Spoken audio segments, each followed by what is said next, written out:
नमस्कार. आज आपण काळी भाजी, काळ्या मसाल्याची भाजी बनवत आहोत. हा बघा काळा मसाला काढलेला आहे, रेग्युलर मसाला आहे, फक्त त्याच्यामध्ये थोडीशी हवरी टाकलेली आहे. आणि आता आपण पाट्यावर वाटून घेत आहे. बारीक मसाला एकदम. पाट्यावरची भाजी खायला एकदम चविष्ट लागते.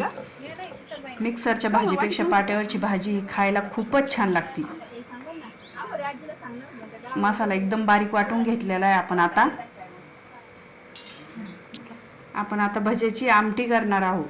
आता थोडेसे भजे काढून घेतलेले मिठाचे, बेसन पिठाचे. थोडंसं कढईमध्ये 2 चमचे तेल घालायचे. तेल टाकल्यानंतर आता मसाला टाकत आहे आपण. मसाला असा चांगला परतून घ्यायचा आहे.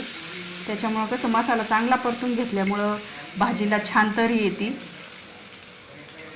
आपण अगोदरच पाणी उकळून ठेवलेलं आहे आणि भाजीला ते उकळलेलं पाणी आपण थोड्याच वेळात टाकणार आहे. मसाला चांगला परतायचा आहे. मसाला चांगला परतायचा झाल्यानंतर बघा असं छानसर कलर येतो त्या मसाल्याला आणि भाजीला पण कलर येतो आणि भाजी चविष्ट लागते. आता आपण आहे ना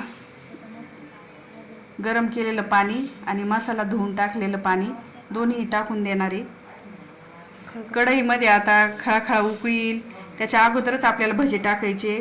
त्याचं कारण असं आहे की भजे नंतर टाकल्यानंतर आहे ना तर भजे खूप हे होऊन जाते, लूज पडते.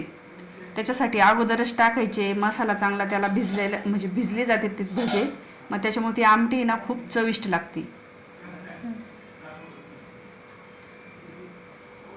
उकळी यायच्या अगोदरच आपण अगोदर जे भजे केलेले ना मिठाचे, नुसते बेसन पिठाचे तळून घेतलेले आहे. काही नाही टाकलं त्याच्यामध्ये, फक्त मीठ टाकलेलं आहे. आणि ते भजे आपण उकळी यायच्या अगोदरच टाकायचे, कारण त्याच्यामध्ये हा रसा जाऊन बसतो आणि त्या भज्याची चवही खूप छान लागते.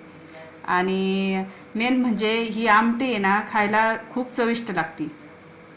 तुम्ही पण ट्राय करा आणि नक्की खाऊन बघा. बघा आता भाजीला अशी छानशी तरी आलेली आहे, लालसर. बघा किती छान वाटते ना ती भाजी पण, आणि खायला पण खूप छान लागते ही भाजी. नक्की खा तुम्ही भाजी. भाजी करून पहा, खाऊन पहा आणि मग माझ्या व्हिडिओला लाईक करा.